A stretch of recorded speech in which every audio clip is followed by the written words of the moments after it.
To PCR. PCR एक ऐसी technique है जिसको यूज़ करते हुए हम डीएनए की बिलियंस कॉपीज़ को तैयार कर सकते हैं। इस टेक्निक को सबसे पहले कैरी बीम्यूलस जो कि एक अमेरिकन बायोकेमिस्ट था उसने इसे डेवलप किया।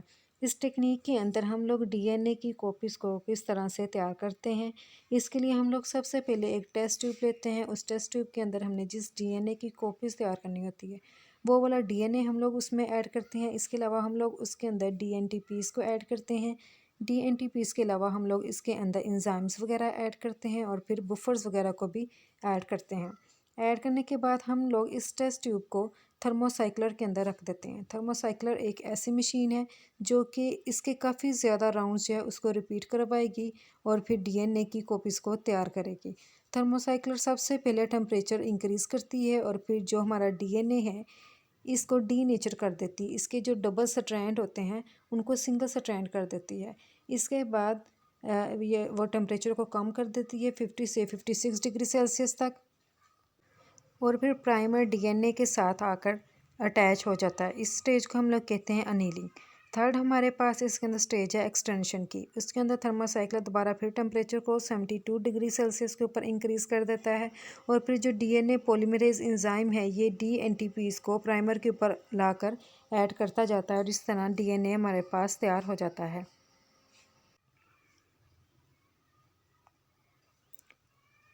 MCQs number 1. The PCR technique was developed by whom? Option number A Kohler, option number B Altman, option number C Milstein, option number D Kary Mullis. यहाँ पर जो फर्स्ट है वो फॉल्स है, आल्टमैन भी फॉल्स है, माइलस्टाइन भी फॉल्स है। जो यहाँ पर हमारे पास करेक्ट ऑप्शन है वो है कैरी बी म्यूलस। म्यूलस यहाँ पर करेक्ट आंसर है। PCR technique was developed by Kary B Mullis जो कि एक अमेरिकन बायोकेमिस्ट था। PCR MCQs number 2. The polymerase chain reaction is. यहाँ पर हमने बताना है कि पॉलीमरेज चेन रिएक्शन क्या है, उसको हम लोग किसके लिए यूज़ करते हैं। नंबर ए है it is a DNA sequencing technique. ये है फॉल्स क्योंकि ये डीएनए सीक्वेंसिंग टेक्निक नहीं है। Number 2 it is a DNA degradation technique. False, इसके अंदर डीएनए की डिग्रेडेशन तो होती है लेकिन आगे क्या करते हैं उसकी कॉपीज़ को तैयार किया जाता है। It is a DNA amplification technique. This is correct. इसके अंदर हम लोग डीएनए की कॉपीज़ को तैयार करते हैं। एम्प्लीफिकेशन का मतलब ही कॉपीज़ को इंक्रीज़ करना, कॉपीज़ बनाना है किसी भी चीज़ की। तो ये एक डीएनए एम्प्लीफिकेशन टेक्निक है। All of the above is also false. The correct answer is it is a DNA amplification technique. MCQs number C3. Which of the following statement is accurate for the PCR polymerase chain reaction के लिए? First of all, option number A automated PCR machine और called thermocycler. Gas यहाँ पर एक automated जो machine use होती है जिसको हम लोग थर्मोसाइक्लर कहते हैं। Option number B are thermostable DNA polymerase is required. DNA polymerase एक एंजाइम का नेम है। थर्मोस्टेबल का मतलब कि जो हाई टेम्परेचर के ऊपर स्टेबल हो। यस, इसके अंदर एक एंजाइम यूज़ होता है पीसीआर के अंदर जिसको हम डीएनए पॉलीमरेज कहते हैं। Option C millions to billions of desired DNA copies can be produce from micrograms quantities of DNA. ये भी करेक्ट है कि डीएनए की यहाँ पर मिलियंस टू बिलियंस कॉपीज़ को प्रोड्यूस कर सकते हैं।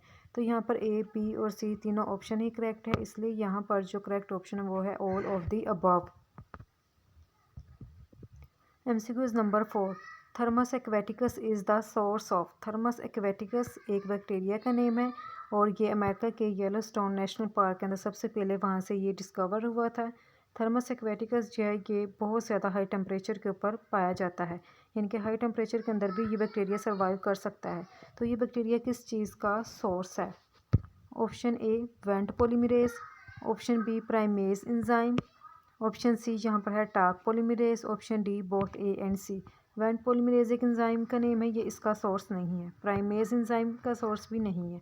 तो थर्मस एक्वेटिकस को यूज़ करते हुए टाक पॉलीमरेज एंजाइम जो है इसको बनाया जाता है। तो यहाँ पर जो करेक्ट आंसर है वो है Taq polymerase. MCQs number 5. Which of the following is the first and most important step in polymerase chain reaction? PCR के अंदर फर्स्ट स्टेप कौन सा है और फर्स्ट स्टेप ही सबसे ज़्यादा इम्पोर्टेंट होता है। फर्स्ट स्टेप है पीसीआर के अंदर हमेशा डीनेचुरेशन का। और सेकंड स्टेप इसके अंदर होता है अनीलिंग का, और थर्ड स्टेप होता है, सेकंड स्टेप है इसमें अनीलिंग का, और थर्ड स्टेप है एक्सटेंशन का, थर्ड है एक्सटेंशन का। तो यहाँ पर जो फर्स्ट स्टेप है पीसीआर का वो है डीनेचुरेशन, और बाकी जो सारे आंसर इसके अंदर ऑप्शन है वो फॉल्स है। MCQs number 6, what is the process of binding of primer to the denature strand.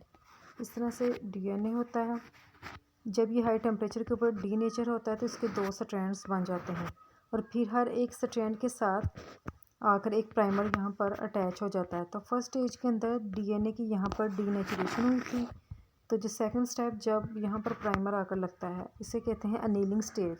तो यहाँ पर करेक्ट ऑप्शन है अनीलिंग स्टेज, बाकी जो है फॉल्स है। MCQs number 7, denaturation is the process of. Denaturation के अंदर हम लोग एक डबल स्ट्रैंडेड डीएनए को सिंगल स्ट्रैंडेड डीएनए के अंदर कन्वर्ट करते हैं। जब हाई टेम्परेचर के ऊपर डबल स्ट्रैंडेड डीएनए को हीट किया जाता है तो ये सिंगल स्ट्रैंड में कन्वर्ट हो जाता है। इस प्रोसेस के अंदर हम लोग हीटिंग कहाँ से कहाँ तक करते हैं? Correct answer is heating between 90 to 98 degree Celsius. इसको हाई टेम्परेचर के ऊपर हीट किया जाता है।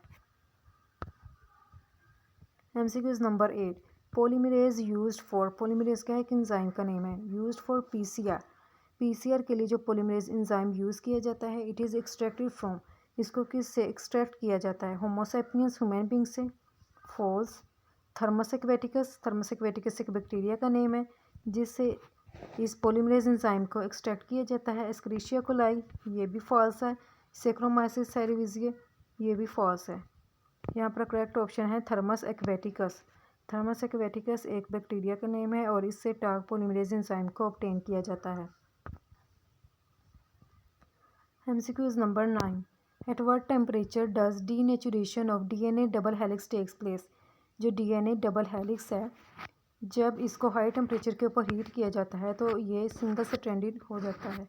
तो उस वक्त कितना हाई टेम्परेचर होता है कि जब डीएनए का डबल हेलिक्स की डीनेचुरेशन होती है, वो एक हाई टेम्परेचर है। और यहाँ गिवन ऑप्शन में हम लोग हाई टेम्परेचर देखते हैं तो वो हमारे पास 94 डिग्री सेल्सियस है। सो 94 जो है ये यहाँ पर एक करेक्ट आंसर है। MCQs number 10, how many DNA duplexes are obtained from one DNA duplex after 4 cycles of PCR। एक DNA डुप्लेक्स है, जब हम लोग 4 साइकिल्स PCR के परफॉर्म करते हैं तो इससे DNA के कितने जो है डुप्लेक्स हमारे पास obtain होते हैं। इसके अंदर हमने ये बताना है कि अगर हमारे पास DNA का एक डुप्लेक्स हो तो अगर PCR के हम लोग 4 साइकिल्स परफॉर्म करें तो हमारे पास DNA की कितनी कॉपीज़ ऑब्टेन होती है। ये है हमारे पास पहला DNA, ये यहाँ पर डीनेचर हो गया, इसके 2 स्ट्रैंड हो गए। यहाँ पर हमने फर्स्ट साइकिल परफॉर्म किया तो इससे हमारे पास 2 DNA ऑब्टेन हो गए, ये है फर्स्ट का केस में। और फिर इसके बाद जब सेकंड राउंड परफॉर्म कर रहे हैं तो सेकंड राउंड के अंदर जो ये वाले 2 DNA हैं इसके 4 स्ट्रैंड्स यहाँ पर सेपरेट हो गए, सेकंड राउंड में सेपरेट हो गई।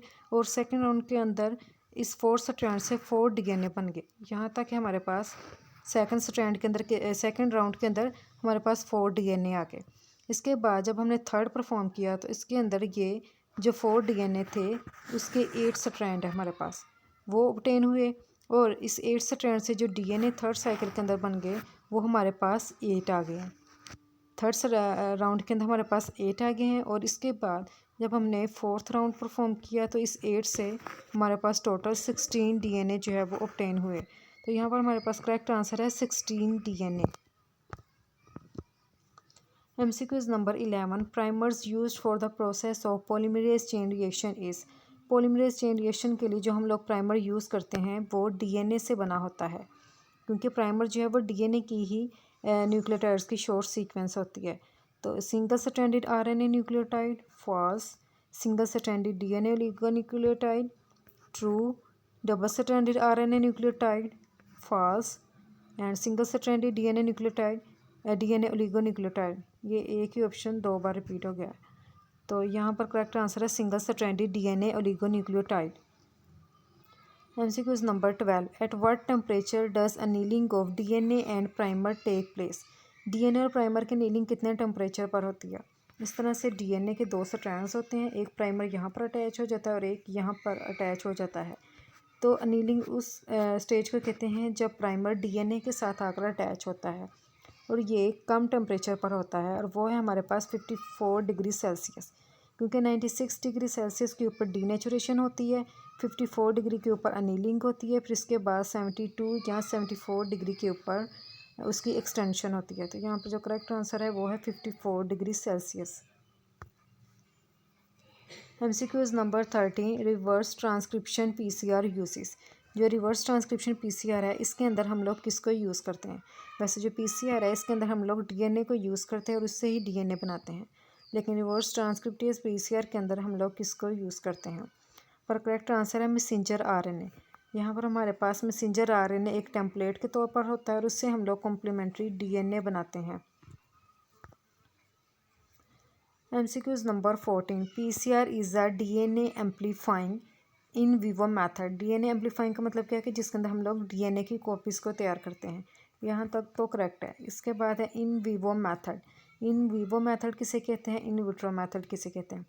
इन विवो का मतलब है within the living cell, कि अगर कोई लिविंग सेल है उसके अंदर किसी भी किस्म का कोई रिएक्शन वगैरह होता है, मैकेनिज़्म वगैरह हम लोग उसको ऑब्जर्व करते हैं, तो वो होता है इन विवो। इन विट्रो कौन सा होता है कि जो हमारे पास टेस्ट ट्यूब्स वगैरह के अंदर या फिर पेट्री डिशेस वगैरह के अंदर जो हम लोग एक्सपेरिमेंट्स परफॉर्म करते हैं उसे कहते हैं इन विट्रो मैथड। तो डीएनए को हम लोग कैसे एम्पलीफाई करते हैं वो हम टेस्ट ट्यूब के अंदर करते हैं।